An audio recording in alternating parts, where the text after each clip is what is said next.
Forget the $630,000 headline. Your retirement does not come down to one scary number. It comes down to three: your target, your balance, and your gap.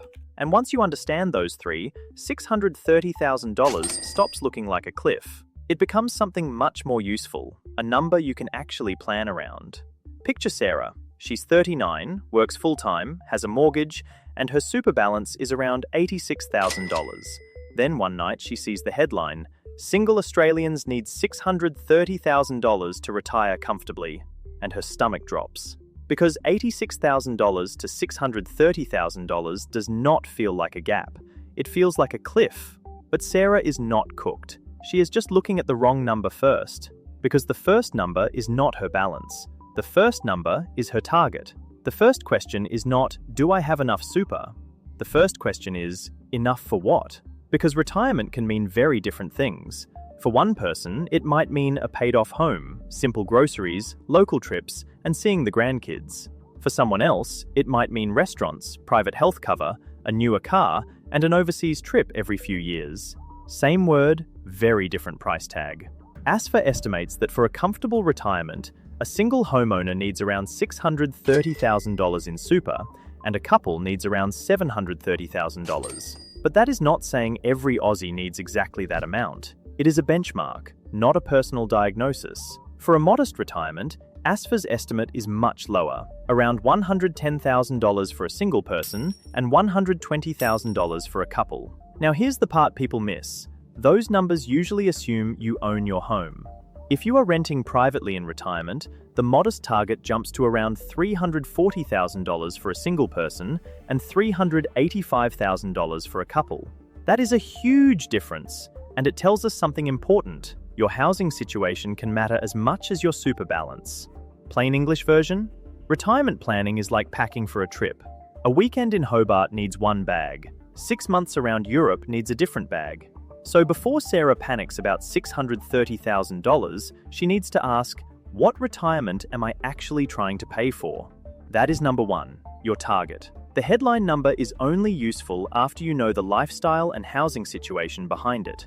Now Sarah knows the target. Then comes the painful bit, her balance. She is 39 with roughly $86,000 in super, and the comfortable benchmark says $630,000. You can see why that feels brutal. But here's the key. You are not supposed to have the final number at 39. You are supposed to know whether you are on the path. ASFA's suggested on-track balances for a single comfortable retirement are roughly $67,000 at age 30, $168,000 at age 40, $296,000 at age 50, $469,000 at age 60, and $571,000 at age 65. That staircase changes the whole conversation. Sarah does not need $630,000 today. At around 40, the benchmark she is comparing against is closer to $168,000. Still a gap, but not the same cliff. Now compare that with real Australian balances. For Australians aged 35 to 39, the average super balance was around $86,000, and the median was around $65,000. So if Sarah feels behind, she is not alone. A lot of Australians are behind the comfortable benchmark, but that does not mean the game is over. It means the second number has done its job. It has shown the starting point. This is where people go wrong. They look at the balance and turn it into shame, when really it is just a map pin. It says, you are here. That is number two, your balance. Your super balance only becomes useful when you compare it with your age, your target, and your timeline. Now we get to the number that actually matters, the gap. Sarah's target might be the comfortable retirement benchmark. Her balance might be around $86,000. So her gap is not just, I need more super. Her gap is three questions working together. How far behind am I? How much time do I have? And which levers can actually move the result? You're probably thinking, won't employer super just fix this? Maybe. Employer super does a lot of heavy lifting. From 2025 to 26 onward, the super guarantee rate is 12% of ordinary time earnings. So if someone earns $90,000, their employer contribution is $10,800 a year before contributions tax. That is the engine. But the engine still depends on time, investment returns, fees, insurance, and whether the money is invested in a way that suits the person's stage of life. And there is another lever: before tax contributions. You might hear this called salary sacrifice.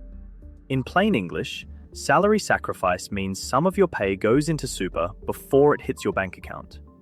Concessional contributions are generally taxed at 15% inside super, although higher income rules and individual circumstances can change the outcome. From 1st July 2026, the ATO lists the concessional contributions cap at $32,500. That cap includes employer super, salary sacrifice, and personal deductible contributions. So no, this is not dump everything into super. That would not make sense for everyone. You still need cash flow, emergency money, and access to funds before retirement. You may need money for a home, kids, business, debt, or simply life happening in the meantime. This is general education, not personal financial advice. But once you know your gap, you can stop guessing and start testing the levers. Could lower fees help? Could consolidating multiple super accounts help? Could checking insurance inside super help? Could extra contributions help? Could working a bit longer help? Could a different retirement lifestyle target make the number more realistic? None of those are magic, but together, they are the controls. That is number 3, your gap. The gap is not there to scare you. It is there to show which levers are worth checking. Now, this is where people quietly feel embarrassed. Maybe you are 45. Maybe you are 52. Maybe you had casual work, career breaks, kids, divorce, illness, business problems, or years where super was the last thing on your mind. That is normal. The worst move is pretending the number does not exist. The second worst move is assuming it is too late. Look at the age brackets.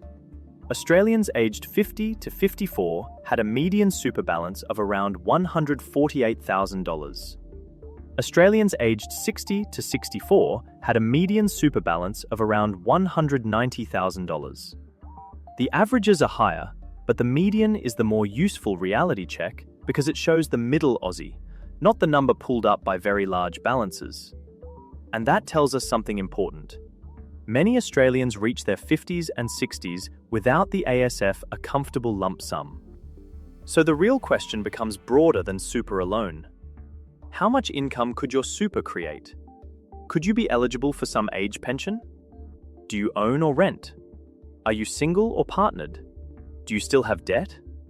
Do you want to stop work completely or ease down slowly? Same super balance, different life. A couple with a paid-off home and simple spending needs is in a very different position from a single renter with the same balance. So if someone started late, the goal is not shame. The goal is clarity. The later you start, the more important it is to know your 3 numbers instead of hiding from them. So let's bring it back. The scary number was $630,000. But you do not chase $630,000. You chase your 3. Your target, the lifestyle you are actually funding. Your balance, where you stand today. Your map pin. Your gap, the distance, and the levers that might help close it. Get those 3 straight, and $630,000 stops being a cliff. It becomes what it always should have been.